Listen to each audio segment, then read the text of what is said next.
Voy a presentar el tema de esta tarde con la siguiente frase: el asunto que trataré es el más importante de todos los que trato.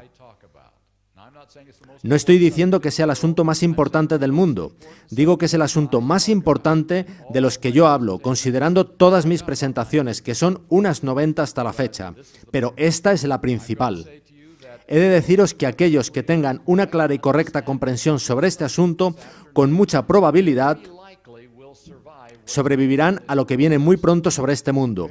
Con mucha probabilidad. Por supuesto, nadie tiene garantía. Pero voy a decirlo a la inversa. Los que no tengan una buena comprensión de este asunto perecerán con toda seguridad. No tendrán oportunidad. Aquellos que no tengan una correcta comprensión de nuestro asunto no sobrevivirán a los engaños de Satanás en las ultimísimas horas de la historia de esta tierra. Así de importante es el asunto. Así que veamos de qué se trata sin mayor dilación. Un reciente presidente de la Conferencia General hizo una pregunta. Él dijo: esta pregunta subyace en la raíz de la mayoría de tensiones denominacionales. Tenemos unas pocas, ¿verdad? ¿Qué vamos a hacer con Ellen White? ¿Qué vamos a hacer con Ellen White? La raíz, dijo él, de la mayoría de tensiones denominacionales es esa pregunta. Esta mañana os di estadísticas, os daré algunas más, no porque me guste hacerlo, sino porque no podemos mirar hacia otro lado y fingir que todo es perfecto. Esta fue del Adventist World, que es la edición mensual del Adventist Review.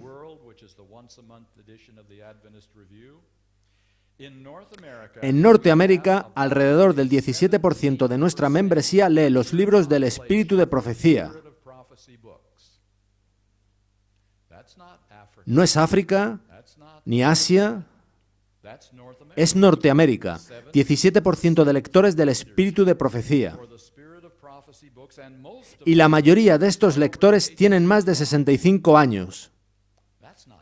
No son buenas noticias. De hecho, se añade, no es falta de acceso a los libros de Ellen White, sino que se elige no leerlos. Si los nuevos miembros no son orientados sobre por qué somos adventistas del séptimo día y qué nos mueve como iglesia, si no comprenden qué es el gran conflicto, si no ven el énfasis que Dios nos ha dado a través de los escritos de Ellen White, entonces tendremos muchísimas personas que no comprenden totalmente por qué son adventistas del séptimo día y que pueden no estar totalmente preparadas para resistir leales a Dios en los últimos días. Así que, de nuevo, esa es una razón para tratar este asunto y necesitamos hacerlo a un nivel muy directo y personal. Voy a cambiar de tercio por un momento. Dejaremos un momento el asunto de Ellen White para hablar de otra cosa. Si visitarais una biblioteca de seminario de cualquier iglesia en los Estados Unidos o en cualquier otro país, encontraríais todo un estante de libros, no uno o dos libros, sino muchos, sobre este tema. La búsqueda del Jesús histórico. Suena muy interesante, ¿verdad? La búsqueda del Jesús histórico. Sin embargo, es algo diferente de lo que pensáis.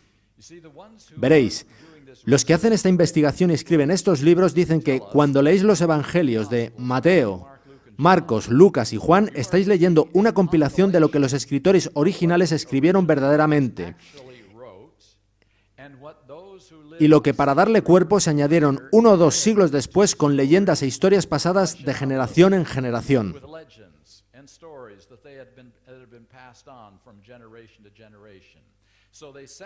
Así que ellos separan los evangelios en el Jesús histórico, el auténtico, y el Cristo de la fe, el de las leyendas. Y su trabajo es ayudarnos, a vosotros y a mí, a entender qué partes de Mateo, Marcos, Lucas y Juan son verdaderamente auténticos registros de Jesús y qué partes son leyenda y realmente de ninguna relevancia para nuestra fe y estudio. Ese es el propósito del estante de libros sobre la búsqueda del Jesús histórico. Estos investigadores se reúnen 2 veces al año manteniendo lo que denominan seminarios sobre Jesús, en los que comparten sus averiguaciones sobre cómo interpretar y cómo entender qué partes de los evangelios son auténticas. Una vez hicieron un experimento. Ellos se propusieron ver si podían conseguir unanimidad sobre qué partes del Evangelio de Marcos eran auténticas.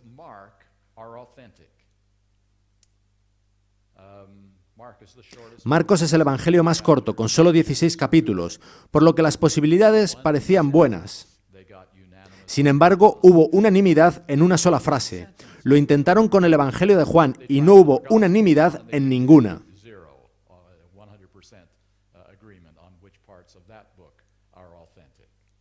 Así que esa es la búsqueda del Jesús histórico. Dejadme preguntaros, ¿pensáis que se trata de una buena cosa o no? ¿Es mala, verdad?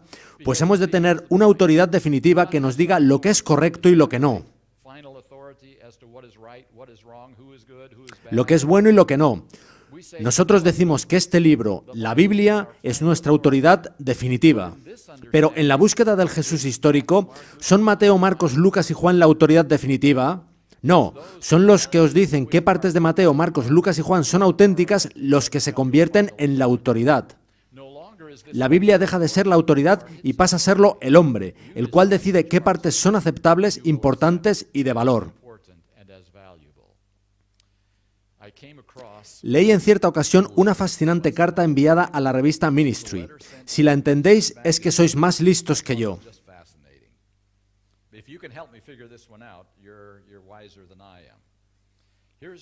La carta la escribió un pastor congregacional en Kansas. Decía así: Dios se sitúa más allá de nuestro entendimiento y nos llama a confiar en que su Espíritu nos guíe más allá de donde podemos ver claramente. El que yo acepte a Daniel como producto de la inspiración en el siglo VII o bien como inspiración espiritual en el siglo II no importa realmente.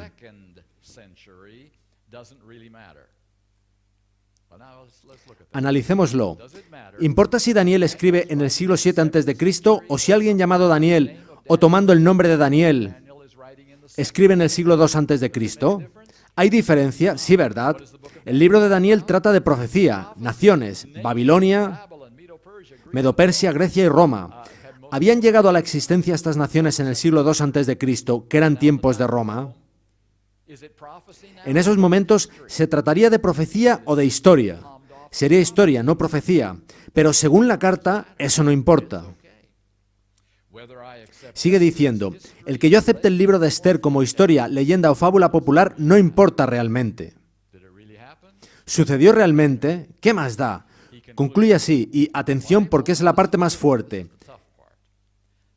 La Biblia es la única autoridad para la fe y la práctica, no porque esté basada en los hechos y ni siquiera porque sea verdad, sino porque Dios nos ha hablado a través de ella y aún lo hace por su Espíritu. ¿Podéis descifrarme eso? Que la Biblia es la única autoridad, incluso aunque desconocemos si es verdad o no, porque Dios ha hablado y eso es todo lo que necesitamos saber. No sabemos lo que ha dicho, pero ha hablado. Eso es parte de lo que ha fallado en esa comprensión sobre cómo considerar la Biblia, y la expresión clave es como autoridad, porque si preguntáis a cualquiera de esos eruditos si creen en la Biblia, todos os dirán que sí, tajantemente sí. Ellos han entregado sus vidas al estudio de la Biblia. Todos creen en la Biblia, pero creen en las partes de la Biblia que ellos han seleccionado. Así que la clave no es si se cree, sino la autoridad que eso tiene en la vida de uno. Bien, con eso en mente, avancemos. Cuando evaluáis a un profeta, no podéis hacerlo como me evaluáis a mí o a otro pastor o a un profesor.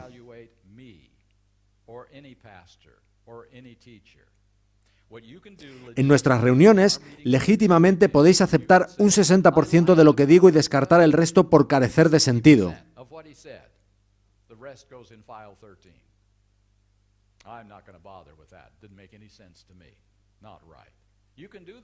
Podéis hacerlo, pues yo no tengo autoridad. No tengo ninguna autoridad sobre vuestra conciencia y sobre vuestra vida eterna. Vosotros y yo estamos a un mismo nivel en lo que a nuestra relación con Dios se refiere. Yo no recibí una visión anoche. Todo lo que yo puedo compartir con vosotros este fin de semana es lo que yo he encontrado en la Biblia. Y vosotros debéis decidir si hay algo bueno en ello. Ahora, ¿Podéis hacer eso con un profeta? 60% bueno, 40% malo. Un profeta no interpreta la palabra de Dios, eso lo hago yo. Yo interpreto la palabra de Dios, vosotros la interpretáis. Un profeta da la palabra de Dios. No es tarea del profeta entender todo lo que él dice. ¿Entendió Daniel todo lo que dijo? Claramente no. ¿Pensáis que Juan entendió todo sobre esas bestias y esos cuernos que él menciona en el Apocalipsis? De modo que la tarea de un profeta no es comprender o interpretar. La tarea de un profeta es dar la palabra de Dios. Y no se puede evaluarla en un esquema de 60-40 como hacen esos estudiosos con los evangelios, haciéndose ellos autoridad para dejar de serlo la palabra. Así que esa es la clave. Un profeta no puede ser evaluado como quien predica o interpreta la palabra de Dios. Con esto en mente, vamos a pasar al resumen que se os ha dado. Todas las citas en vuestros resúmenes son de Ellen White. Tenéis ahí las referencias, por lo que yo no las repetiré.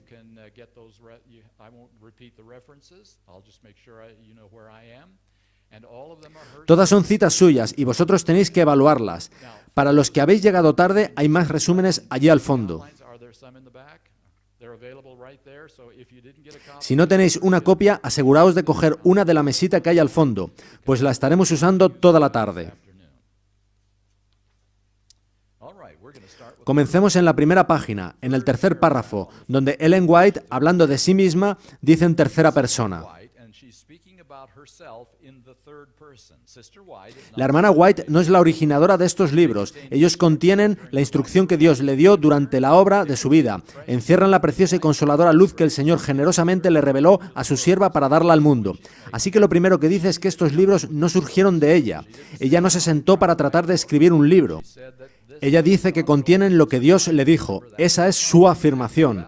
Vosotros tenéis que evaluar la afirmación. Otra cita. Yo no escribo ni un artículo en el periódico. Se refiere a revistas como Review and Herald, Signs of the Times o Youth's Instructor. Yo no escribo ni un artículo en el periódico expresando meramente mis propias ideas. Representan lo que Dios ha abierto ante mí en visión, los rayos preciosos de luz que brillan desde el trono. Siguiente párrafo. Débil y temblorosa me levanté a las 3 de la mañana para escribiros. Dios os hablaba por medio de un instrumento de barro. Podéis decir que esta comunicación era solamente una carta. Sí, en efecto, era una carta, pero una que había sido impulsada por el Espíritu de Dios con el propósito de presentar ante vuestras mentes las cosas que me habían sido mostradas. En estas cartas que yo os escribo, en los testimonios que os rindo, os presento lo que el Señor me ha presentado a mí. Así que hay 3 categorías: libros, artículos en revistas y cartas personales. Y de las 3 afirma que no surgen de ella, sino que le vienen de Dios para ser dadas a otros. Fijaos ahora en el siguiente párrafo. O está Dios enseñando a su iglesia, reprendiendo sus errores, fortaleciendo su fe, o no lo está haciendo. La obra es de Dios o no lo es. Dios no hace nada en sociedad con Satanás. Mi obra lleva la estampa de Dios o la del enemigo. No hay medias conclusiones en el asunto. Los testimonios son del Espíritu de Dios o del diablo. Es la elección que habéis de hacer. No es 60-40, no es 75-25. O es de Dios o es una obra maestra del engaño del diablo.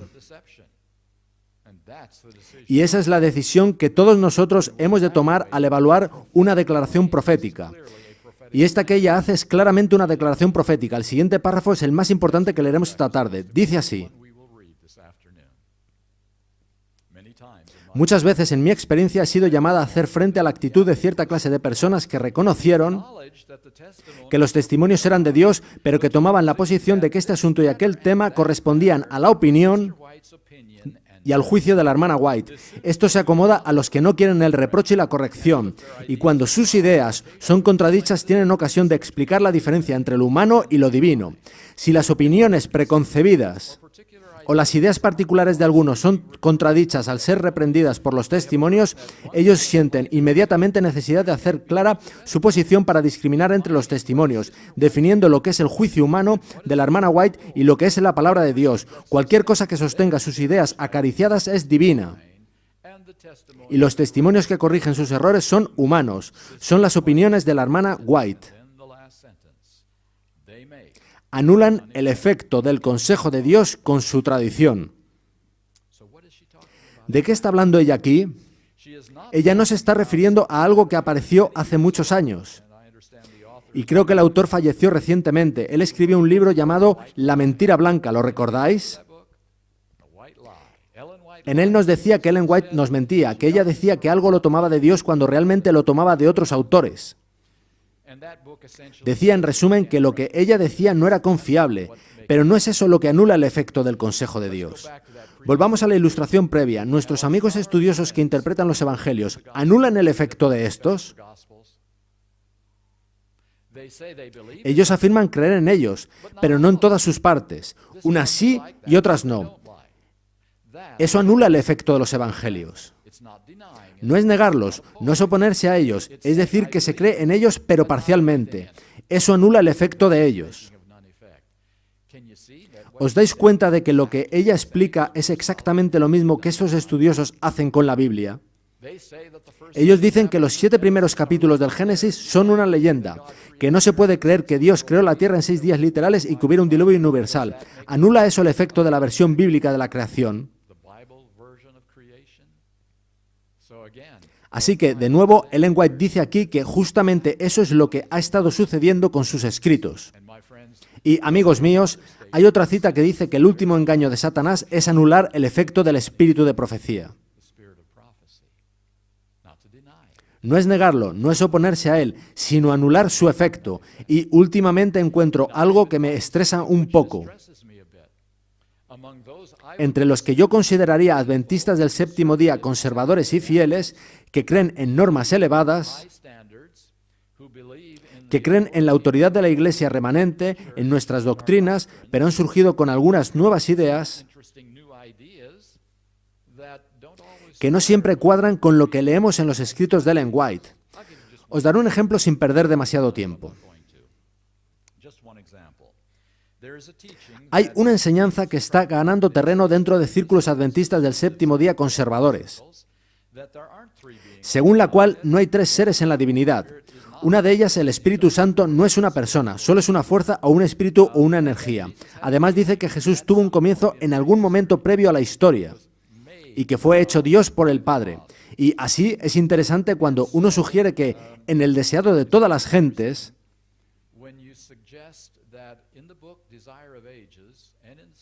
y en otros escritos, Ellen White se refiere a la vida de Jesús como original, no tomada o no derivada.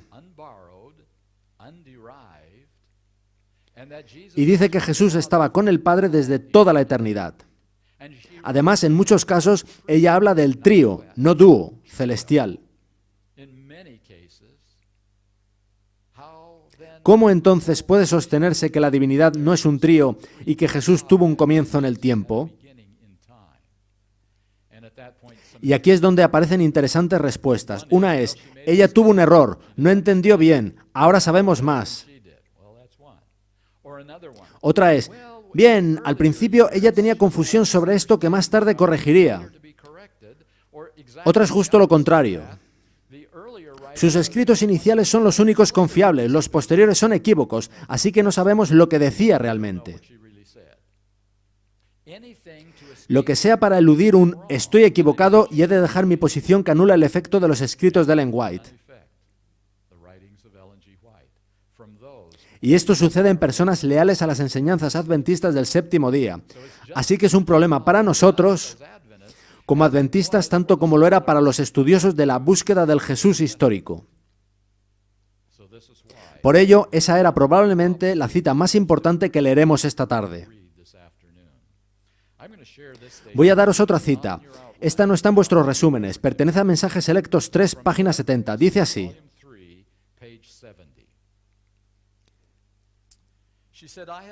tengo mi obra que hacer para enfrentar los errores de los que se creen capaces de decir qué cosa es un testimonio de Dios y qué cosa es una producción humana. Escuchad ahora. Si los que han hecho esta obra continúan en su conducta,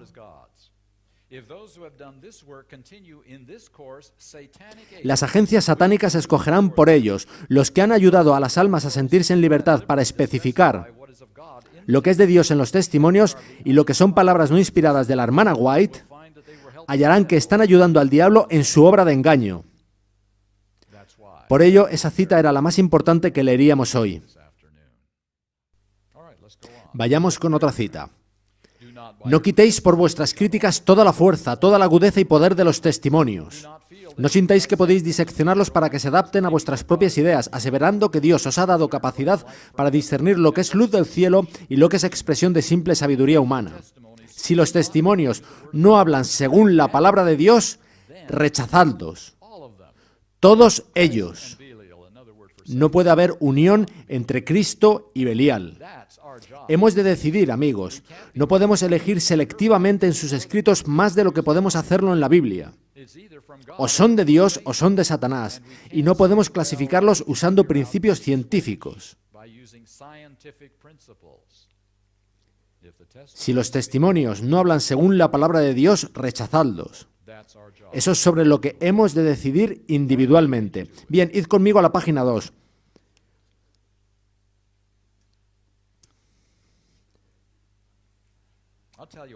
Os diré algo muy directamente. Estoy muy contento de no haber sido llamado a ser profeta. No podéis ni imaginar, porque vamos a ver las dos cosas más difíciles que ha de hacer un profeta, y ninguna de ellas querría para mí. Veamos el segundo párrafo. Yo no tengo luz sobre el tema en cuanto a quiénes constituirán los 144.000. Dígale por favor a mis hermanos que nada me fue presentado con respecto a las circunstancias sobre las cuales ellos escriben, y yo puedo presentar delante de ellos solamente lo que me ha sido revelado. Cuando ella estaba retirada aquí en California, un caballero del Medio Oeste, creo que de Iowa, vino a ella queriendo saber cuál era el deseo del Señor para su vida, qué debería hacer el resto de su vida, dónde debería trabajar para el Señor. Escuchad el consejo de ella. No me siento con libertad para escribir a nuestros hermanos con respecto a su obra futura. No he recibido instrucción relativa al lugar donde usted debe establecerse. Si el Señor me da instrucción definida concerniente a usted, se la entregaré, pero no puedo arrogarme responsabilidades que el Señor no me ha pedido que asuma. ¿No fue muy cortante? Este hombre hace un largo viaje hasta California y ella le envía de vuelta con eso.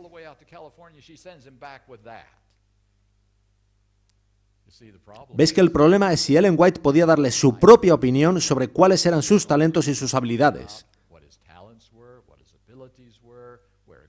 O sobre cuál era un buen lugar para que él hiciese la obra. ¿Podía ella decirle eso? Desde luego que podía. Ahora, ¿cómo lo habría interpretado él? ¿Como un consejo de Ellen White? ¿Vino él para eso?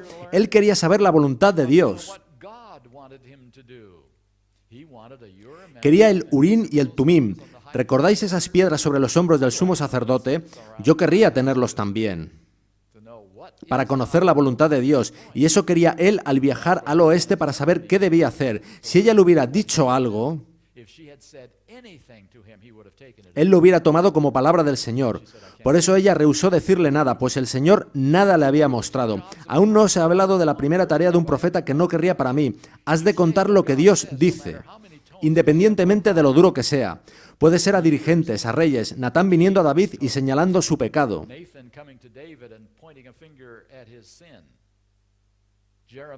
Jeremías diciendo a toda la nación de Israel que se rinda a Babilonia, pues esa era la voluntad de Dios para ellos. Se le acusó de alta traición y fue arrojado a un hoyo. Esa es la primera tarea de un profeta que yo no quiero. La segunda es mantener la boca cerrada si no se ha recibido mensaje de Dios. No están permitidas las opiniones, lo cual incluye consejos a individuos y a la Iglesia, a todo consejo de Dios. Ellen White podía hablar del tiempo y las cosas como hablamos nosotros. No me refiero a eso, sino a consejos que sean mensaje de Dios. Sobre eso ella no podía opinar, porque si insertara sus propias opiniones, tendríamos que averiguar cuál es cuál, y estaríamos como en la búsqueda del Jesús histórico. Realmente la tarea de los profetas es especial y complicada. Yo soy afortunado. Puedo daros mi opinión noche y día.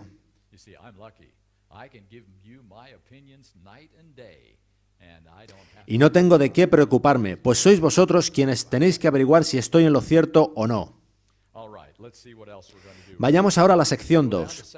Peligros del rechazo. Dice así: no conviene que nadie deje caer una palabra de duda aquí y allí, que obre como veneno en otras mentes, sacudiendo su confianza en los mensajes que Dios ha dado, que han ayudado a colocar el fundamento de esta obra y la han acompañado hasta hoy para reprochar, amonestar, corregir y animar. A todos los que se han interpuesto en el camino de los testimonios diré: Dios ha dado un mensaje a su pueblo, y su voz será oída, ya sea que la oigáis o la omitáis. Vuestra oposición no me ha dañado a mí, pero debéis dar cuenta al Dios del cielo que ha enviado esas amonestaciones e instrucciones para mantener a su pueblo en el camino recto. Tendréis que responder ante Él por vuestra ceguera, por ser una piedra de tropiezo en el camino de los pecadores. Muy claramente el asunto no es realmente sobre Ellen White, es sobre nuestra relación con Dios y su autoridad. Y quiero que oigáis algo. A mí realmente me da igual Ellen White. Sí, he dicho eso. Realmente me da igual Ellen White. Porque, amigos míos, si la voluntad de Dios se hubiese hecho en nuestra Iglesia Adventista del Séptimo Día, no estaríamos discutiendo esta tarde sobre Ellen White. Nunca aparecería su nombre. No sabríamos sino que era la esposa de Jaime White. Si se hubiera hecho la voluntad de Dios en la Iglesia Adventista del Séptimo Día, ¿de quién estaríamos hablando esta tarde? Como primera opción, ¿de quién estaríamos diciendo todo lo que estoy diciendo sobre Ellen White?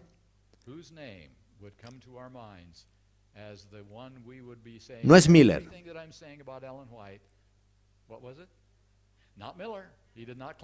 Él no afirmó ser profeta. Es alguien en la Iglesia Adventista que dijo tener visiones proféticas. William Foy, de él se trata. William Foy era un ministro que había estado predicando muchos años. Era mestizo. Y Dios le dio visiones por un tiempo.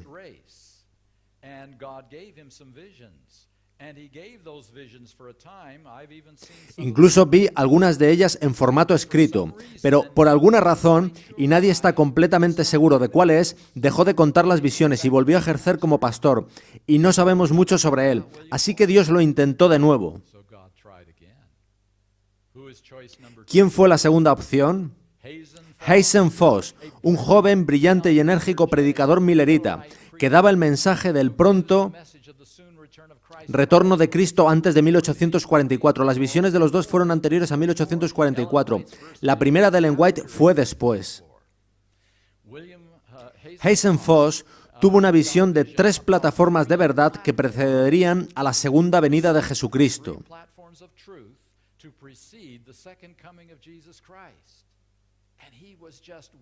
Fue pocas semanas antes del 22 de octubre de 1844 y él se preguntaba cómo podía ser así a tan poco tiempo de la segunda venida de Cristo.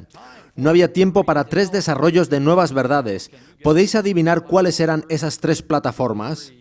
Los mensajes de los 3 ángeles. Dios como creador, Babilonia ha caído y no recibáis la marca de la bestia. Él dijo, no hay tiempo para ello, esas visiones no pueden ser de Dios. Así que él rehusó completamente el darlas. Solo como una pequeña información adicional. Algunos ya conocéis la historia, pues se ha contado muchas veces. Más tarde, tras haber Ellen White recibido visiones y conocer lo muy complicado que es difundirlas en una reunión como esta, sin ella saberlo, Hazen Foss estaba en un cuarto interior al lado de la sala en la que ella estaba contando las visiones que el Señor le había dado. Al acabar la reunión, Hazen Foss vino a ella en privado y le dijo que eran las mismas visiones que él había recibido y que se negó a darlas porque no les veía sentido. No podía creer que fuesen verdaderas. Le dijo, Ellen, da esas visiones en todo lugar que puedas. Si no lo haces, estarás en la misma posición en que estoy ahora. He perdido todo interés en asuntos religiosos y en la Biblia. Y, por lo que sabemos, ese fue el fin de su experiencia religiosa. Así de serio es decir no a Dios. Entonces, Hazen-Foss fue el segundo. Pero Dios nunca se rinde, ¿verdad?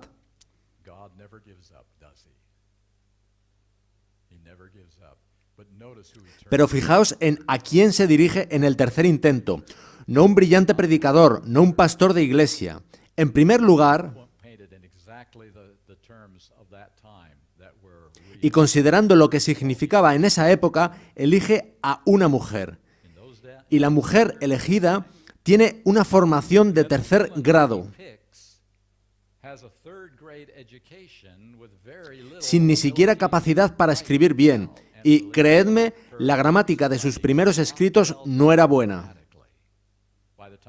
En la época de El deseado de todas las gentes, ella escribía muy bien, pero no así al principio. Así que, en segundo lugar, ella no tenía formación y, en tercero, estuvo cerca de morir en su niñez tras haber sido golpeada con una piedra en la cabeza. No esperaban que viviera, tuvo muchas complicaciones por ello, incluso posteriormente su salud nunca estuvo al 100%.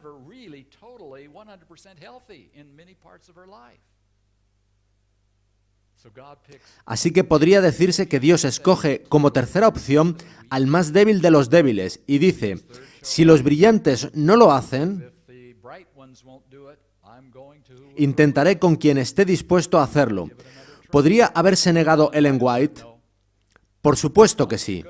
Si se hubiese negado, Dios no habría abandonado ahí, pues se trataba de algo demasiado importante, de un movimiento remanente profético. Ellos necesitaban ayuda. Como vamos a ver en un momento, Dios habría buscado a algún otro, de quien nosotros ni siquiera sabemos. Ese sería el tema de esta tarde. Por eso dije que me da igual Ellen White. A mí me importa el hecho de que Dios habla, y me alegra que ella permite que Él hable. Estoy agradecido a Ellen White. Pero eso es todo. Lo que quiero es saber qué dice Dios, pues yo voy a ser juzgado por lo que dice Dios. Independientemente de que lo diga a través de Mateo, Marcos, Lucas o Juan o del deseado de todas las gentes, es lo que Dios dice. La segunda cita más importante de hoy está en Mensajes Selectos 1, página 40.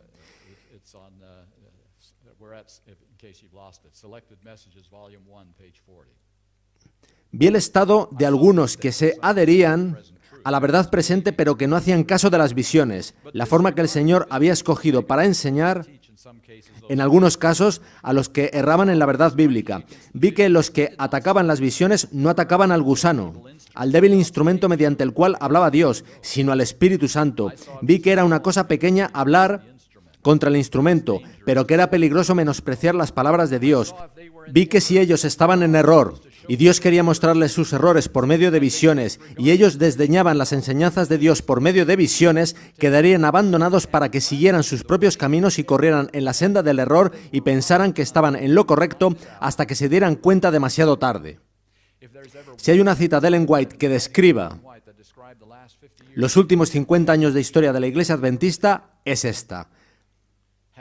Hemos desdeñado las enseñanzas de Dios por medio de visiones y hemos pensado que estamos en lo correcto.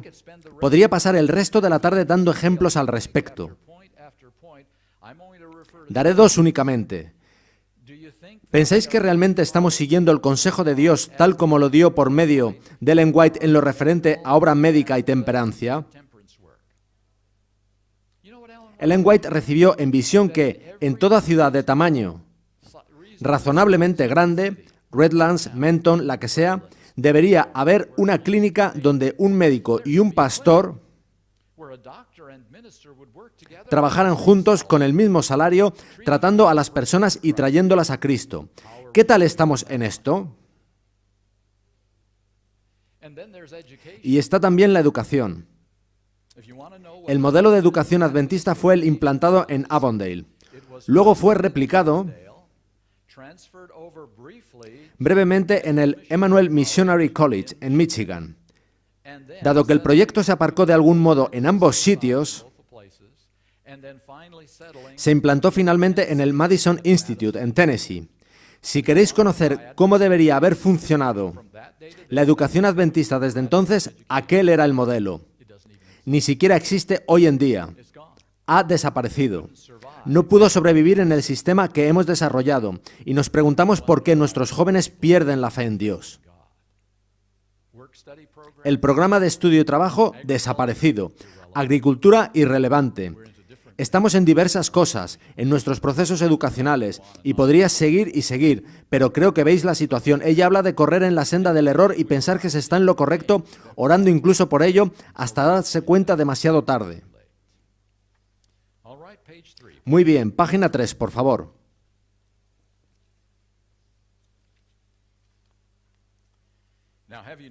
¿Habéis notado que a veces es fácil malinterpretar a los profetas? Lo que dicen puede ser torcido muy fácilmente para significar algo diferente. ¿Ha sido Pablo malinterpretado con respecto a la ley y la gracia por todo el mundo cristiano? Si Pablo estuviese vivo hoy en día, creo que diría, quizá debería haber redactado de otra manera, no lo han entendido. Los profetas no tienen una inspiración especial sobre cómo escribir. Ellos reciben el mensaje y hacen lo mejor que pueden para ponerlo en palabras comprensibles. Y a veces pueden ser malinterpretados. Vamos a ver una cita de Ellen White, que no está en el resumen, pero que conocéis. Probablemente es la cita más malinterpretada que ella hizo nunca. Dice así: poco caso se hace de la Biblia, y el Señor ha dado una luz menor para guiar a los hombres y mujeres a la luz mayor. Esta ya la habíais oído. ¿Cómo interpretáis la palabra menor? ¿No tan importante? ¿Menos válida? ¿Quizá menos inspirada? ¿No tan útil? La palabra menor tiene connotaciones, y ella dijo ser una luz menor porque no hacemos caso a la Biblia.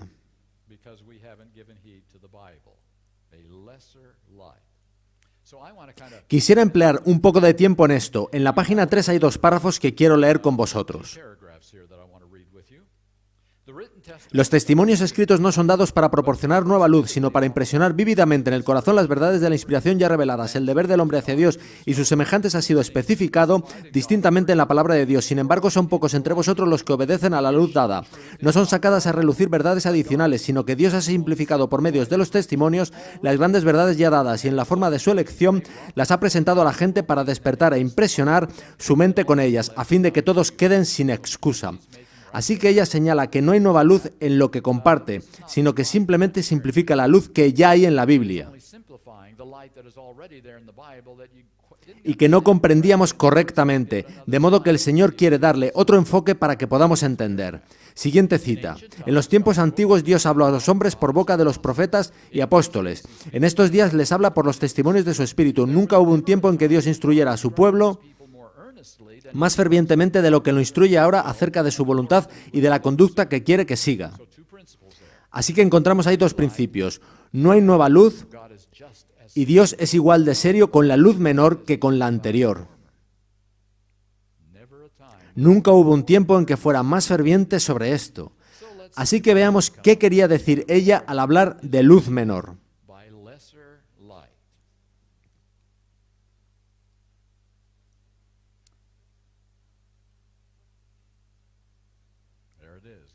Dios es la fuente de toda luz. No hay otra verdadera luz salvo la que viene de Dios. Pero ahora Dios se plantea lo siguiente. ¿Cómo comunico a quienes han caído en el pecado cuál es mi voluntad para ellos en un modo que puedan entender? Si hablo mediante truenos, postrarán sus rostros con horror y no captarán nada. Así que lo intentaré de otra manera. De modo que intenta algo que tiene su riesgo, hablar a un individuo, y elige a Moisés como el primer profeta escritor.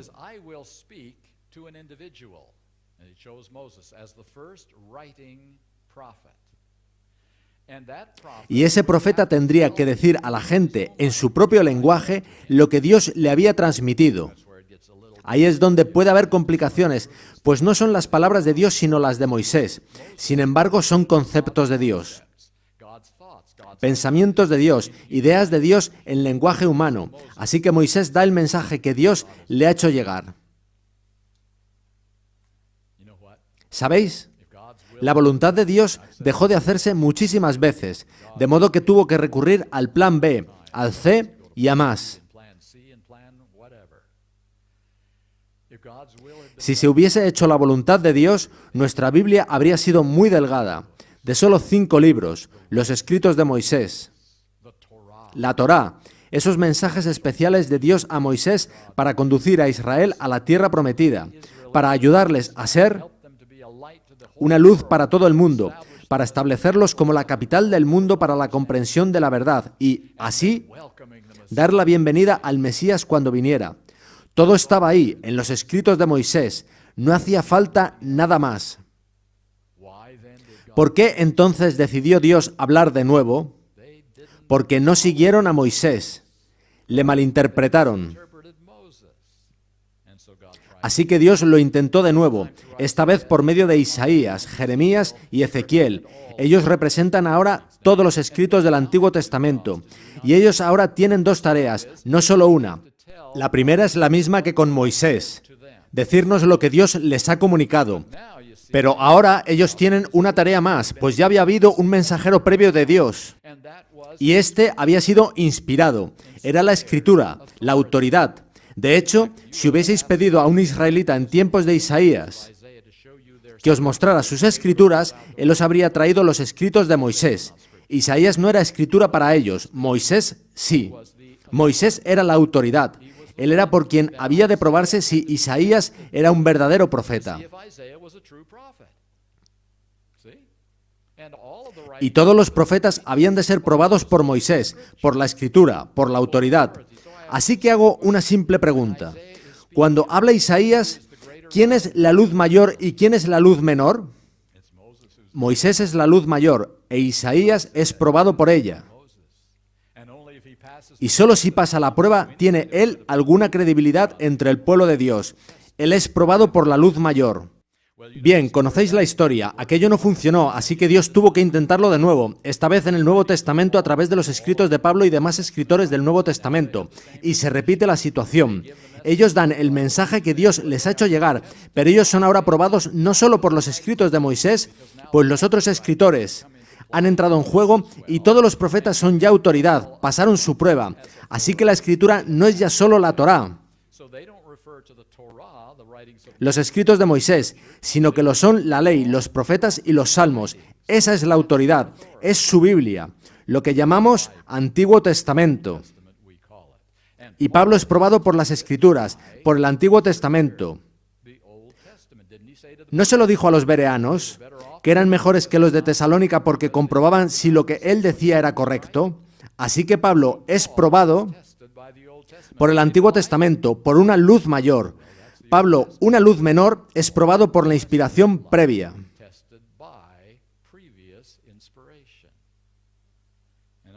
Y obviamente llegamos al eslabón final. Dios ha elegido hablar de nuevo en estos tiempos finales por medio de Ellen White. Y ella nos ha dicho no tener nueva luz, sino que solo simplifica la verdad que ya estaba allí. Para Dios es igual de serio lo que le dice a ella que lo que le hablaba a Pablo. Y así Ellen White es ahora la luz menor para conducir a la luz mayor, porque ella es probada por esta antes de tener autoridad alguna. En eso consisten luz mayor y luz menor. Esas expresiones nada tienen que ver con valor, autoridad, inspiración o importancia, sino con propósito y función. Por ejemplo, como simple ilustración, en los grandes barcos transoceánicos, el capitán es quien toma las decisiones en ruta.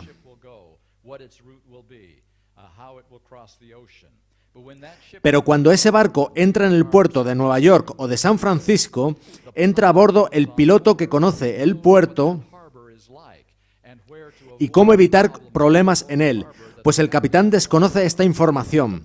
El piloto es quien guía el barco en su atraque final en el puerto.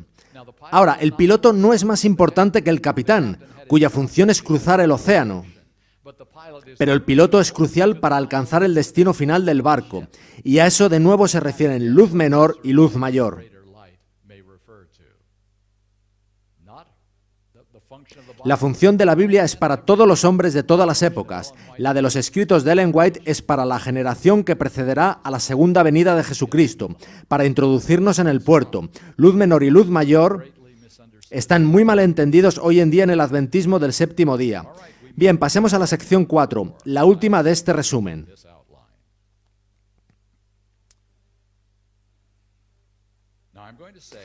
Puede que lo que voy a decir ahora os sea totalmente sorpresivo, así como fue información totalmente nueva para mí.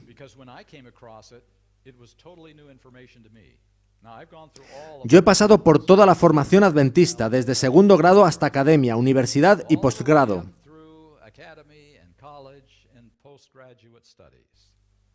Ni una sola vez oí lo que voy a compartiros ahora, así que puede que os sea nuevo si no habíais pensado en ello antes. Vamos a ver lo que los pioneros de nuestra iglesia hicieron cuando trataban de poner en orden lo que creíamos, cómo surgieron nuestras 28 creencias fundamentales. Dice así: cuando llegaban al punto en su estudio donde decían, no podemos hacer nada más, el Espíritu del Señor descendía sobre mí y era arrebatada en visión y se me daba una clara explicación de los pasajes que habíamos estado estudiando, con instrucciones en cuanto a la forma en que debíamos trabajar y enseñar con eficacia. Así se daba luz que nos ayudaba a entender los textos acerca de Cristo, su misión y su sacerdocio. Una secuencia de verdad que se extendía desde ese tiempo hasta cuando entremos en la ciudad de Dios me fue aclarada y yo comuniqué a otros las instrucciones que el Señor me había dado. Así que aquello funcionaba así. En los tiempos tras 1844 nos reuníamos en lo que se llamaban conferencias sabáticas, en las que estudiábamos y orábamos y tratábamos de comprender sobre asuntos que eran nuevos para nosotros, tales como el sábado, cómo vendría Cristo, si secretamente o no, la existencia o no del infierno. Teníamos que descubrir qué creíamos como pueblo. Estudiaban y, en muchos casos, llegaban a un acuerdo, pero no en todos los casos.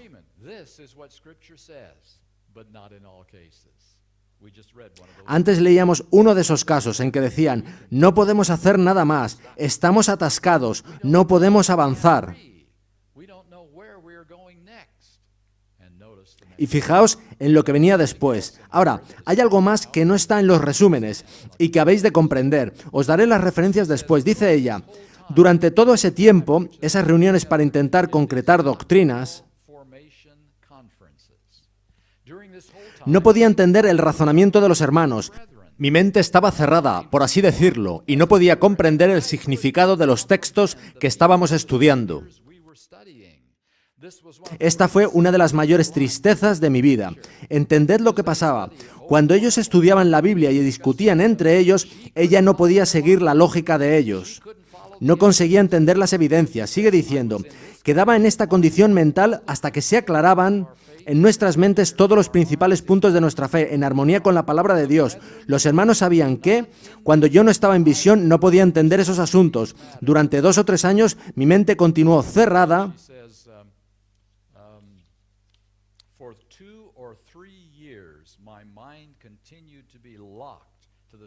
a la comprensión de las Escrituras. Estuve pidiendo al Señor que desbloqueara mi mente para poder entender su palabra.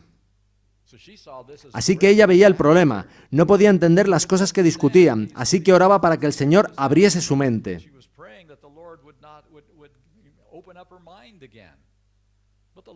Pero el Señor sabía lo que hacía, pues ella dice que ellos aceptaban las revelaciones dadas como luz directa del cielo. Sabían que no podían ser invenciones suyas. Las citas están en Mensajes Selectos 1, página 207, y Mensajes Selectos 3, página 38. Con esto en mente, avancemos hasta la página 4. Podéis leer las otras citas por vosotros mismos.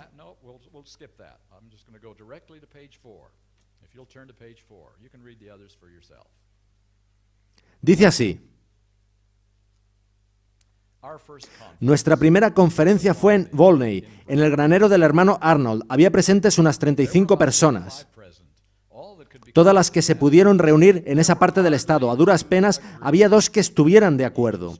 Cada cual defendía con ardor sus posturas, declarando que eran acordes con la Biblia. El hermano Arnold sostenía que los 1000 años de Apocalipsis 20 fueron en el pasado y que los 144.000 fueron los que resucitaron con Cristo.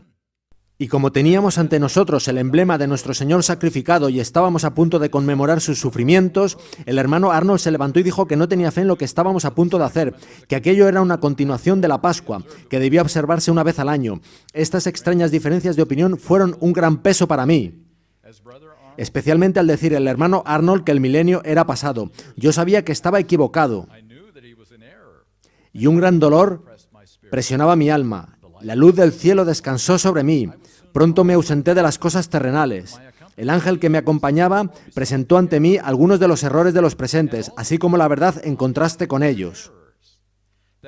También que estas posturas discordantes que aseguraban concordaban con la Biblia solo lo hacían con sus opiniones sobre la Biblia y que debían abandonar sus errores y unirse alrededor del mensaje del tercer ángel. Intentad por un momento poneros en el lugar del hermano Arnold. Él asegura haber estudiado la Biblia y saber lo que dice. Ellen White le dice que el Señor le acaba de mostrar que él está equivocado y que debe dejar de enseñar eso. ¿Qué haríais? Yo sé lo que yo haría. Demuéstrame que estoy equivocado, Ellen. Yo he estudiado esto. Dame la evidencia bíblica de que estoy equivocado y dejaré de enseñarlo. ¿Y sabéis? El hermano Arnold no pudo hacer eso aquel día, pues él sabía bien que Ellen White no podía darle un estudio bíblico sobre el asunto. Su mente estaba cerrada. Ella no podía sentarse y explicar por qué él estaba equivocado. Todo lo que podía decir es que el Señor acababa de revelárselo.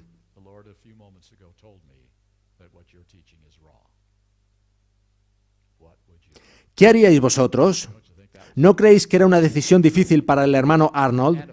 Y para otros, porque recordad que a duras penas había dos que estuvieran de acuerdo. Yo creo que otros fueron señalados también ese día por Ellen, pues ella parlamentó con los 35 creyentes y fue un ejercicio de pura fe, porque la última frase nos dice lo que sucedió.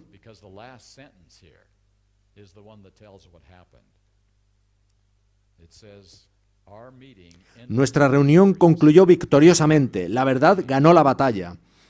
Aparentemente, los 35 se unieron, no por sus propias habilidades, sino por su fe en la mensajera que había recibido un mensaje directo de Dios para ellos.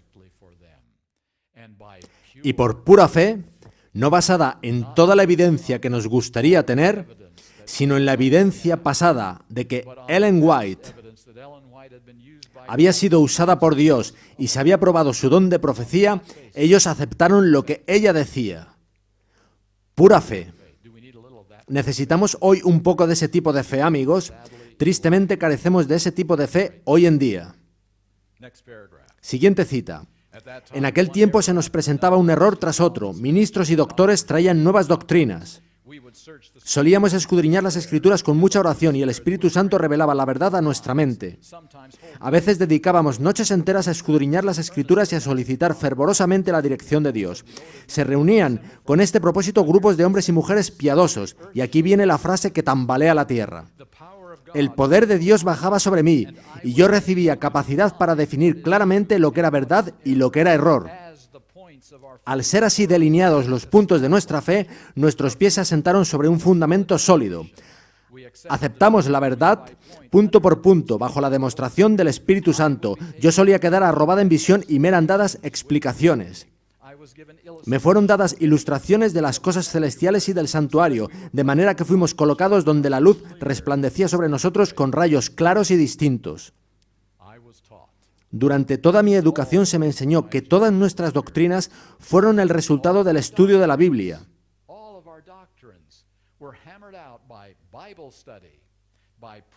de la oración y del ayuno, y que así llegamos a acordar todas nuestras doctrinas, y que entonces, más tarde,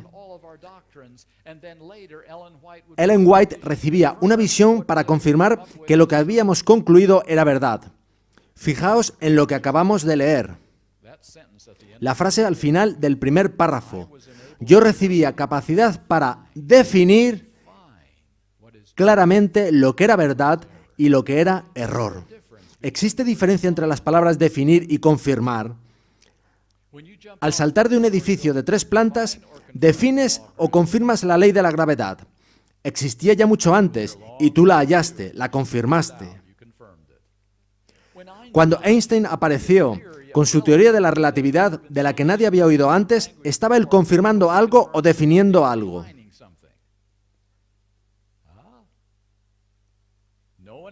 Ningún otro la había encontrado, nadie más la conocía, sinceramente ni siquiera sabemos si es verdad hoy en día. Era algo que iba mucho más allá de lo conocido hasta entonces. Eso es confirmar o definir. Es definir.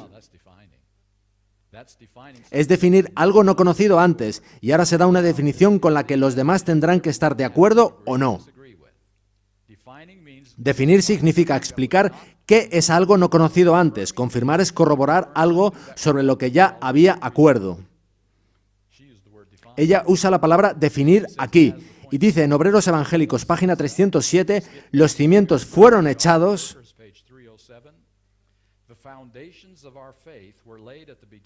Al principio de nuestra obra, por oración y estudio de la palabra de Dios, lo que hacían los pioneros, y por revelación, lo que recibía Ellen White. Esos son los fundamentos de nuestra fe, las doctrinas que creemos. Así que lo que estoy compartiendo con vosotros esta tarde es que hemos recibido nuestras doctrinas, las doctrinas que juntos sostenemos como adventistas del séptimo día, no solo del estudio de la Biblia. Ojalá hubiese podido ser así, pero no lo fue. Hicimos todo lo que pudimos, todo lo que pueden hacer los seres humanos, y quedamos bloqueados en ciertos puntos. Y entonces intervino Dios con su apoyo y nos mostró cuál era la verdad en contraste con el error. Y nuestras doctrinas están basadas en 2 fuentes, estudio con oración de la palabra y visiones dadas a Ellen White. Lo cual significa que, si algo de lo que ella dijo era su propia opinión, como muchos adventistas enseñan hoy en día, entonces algunas de nuestras doctrinas son opiniones humanas, no basadas en la palabra de Dios y no verdaderas. Vayamos al grano. La razón por la que esto nos enseñaba en todo el proceso educativo es que estos son arenas movedizas.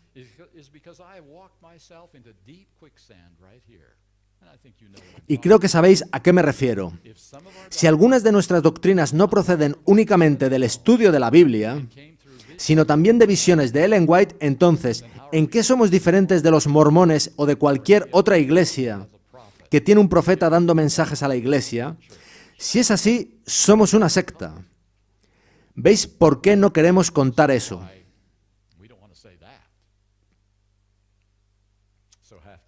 Así que lo que tenemos que hacer es definir qué es una secta. Hace 6 o 7 años hablé en Los Ángeles, no muy lejos de aquí, en un lugar llamado el Templo del Pueblo. ¿Os suena? Esa era la iglesia de Jim Jones. De ella salió un grupo de gente que le siguió a Sudamérica, donde estableció una colonia, y cuando ciertos presuntos delitos estaban siendo investigados, ellos mataron a un hombre del gobierno de los Estados Unidos, y puesto que Jim Jones sabía que, llegados a ese punto, todo se le estaba desbordando, su siguiente orden fue: es mensaje directo de Dios que todos os suicidéis conmigo. Y ellos le siguieron.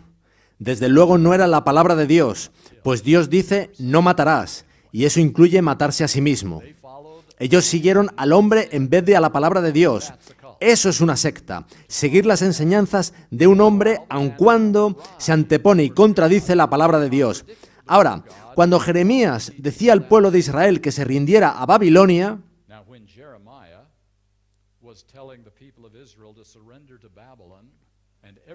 y todos en el país consideraban eso como traición, totalmente contrario a lo que Dios había dicho a través de Moisés, así como sol y luna están en el cielo, vosotros seréis mis hijos para siempre, y Jeremías aparentemente decía lo opuesto, que iban al cautiverio, ¿les pareció a algunos el líder de una secta?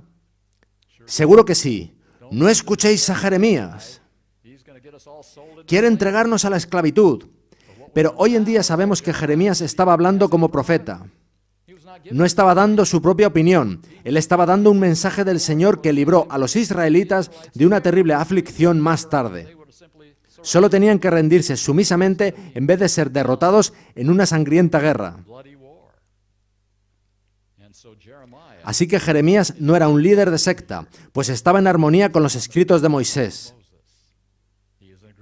Estaba en armonía con las escrituras anteriores que dicen: si me obedecéis, os bendeciré, pero si no, tendréis maldición. Así que hay que ser muy minucioso para distinguir entre un líder de secta y un profeta, y esa es nuestra tarea. Es muy sencillo. Si Ellen White es un líder de secta, somos una secta. Si es profeta de Dios, estamos en la misma posición que en los tiempos de Jeremías, en los de Natán o en los de Pablo para obedecer la palabra de Dios. Eso tenemos en juego.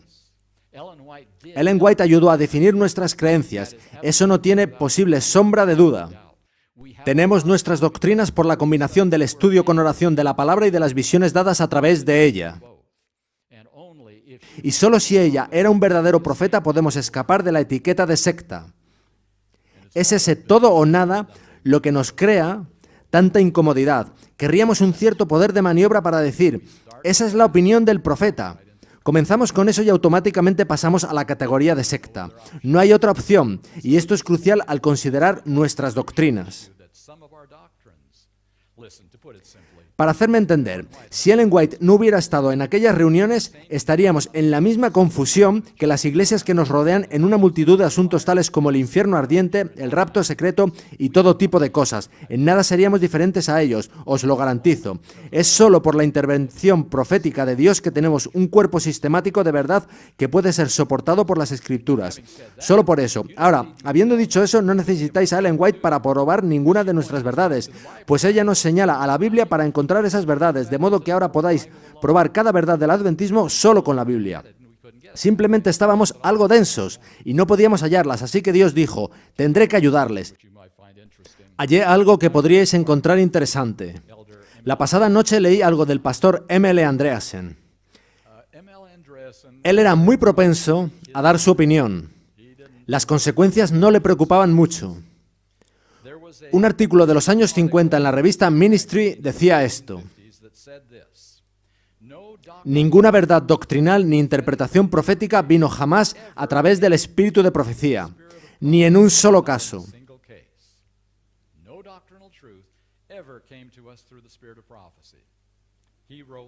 M.L. Andreasen dijo lo siguiente en respuesta al artículo: soy suficientemente benévolo para creer que el hermano que escribió en Ministry no tenía mejor información.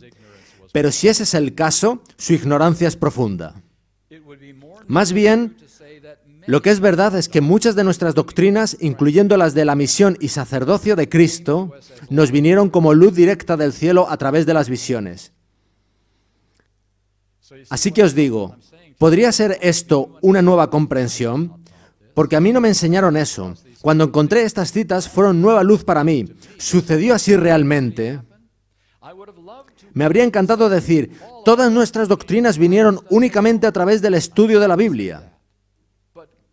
Pero nuestros pioneros hicieron todo lo que pudieron y oraron, y Dios respondió sus oraciones de una forma que quizá no es agradable para nosotros, tan sofisticados como somos hoy en día. Dios decidió utilizar a una mujer de tercer grado para ayudarnos a poner nuestras doctrinas en orden.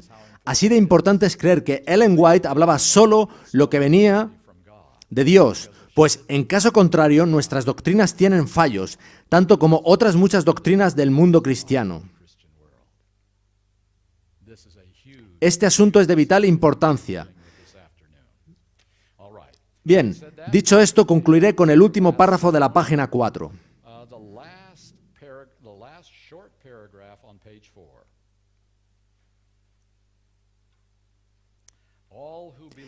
Todos los que creen que el Señor ha hablado por medio de la hermana White y le ha dado un mensaje, estarán seguros de los muchos engaños que vendrán en estos días finales. ¿Es eso importante? ¿Recordáis lo que decíamos al principio? Y eso también lo podemos enunciar a la inversa, ¿verdad? Todos los que no crean no estarán seguros de los muchos engaños que vendrán en estos días finales. Y por eso aquel antiguo presidente de la Conferencia General declaró que este es el asunto más importante que encara ahora la Iglesia Adventista del Séptimo Día. ¿Qué vamos a hacer con Ellen White? ¿Qué autoridad tiene sobre mi conciencia?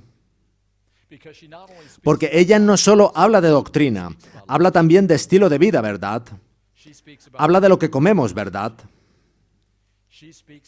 Habla de las actitudes en nuestros matrimonios, ¿verdad? Ella cubre todos los frentes, doctrinales y de estilo de vida.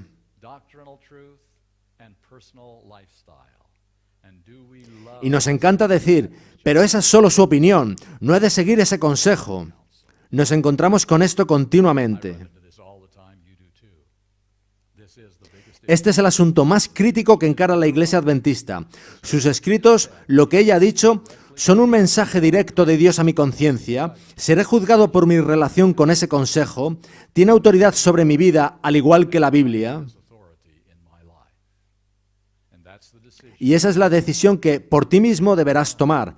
Nadie puede hacerlo por ti. Ella dijo, o son de Dios o del diablo. No juguéis con los testimonios tomando un poco de aquí y un poco de allá. Porque nuestras doctrinas y estilo de vida están fuertemente ligados a las visiones dadas a través de Ellen White.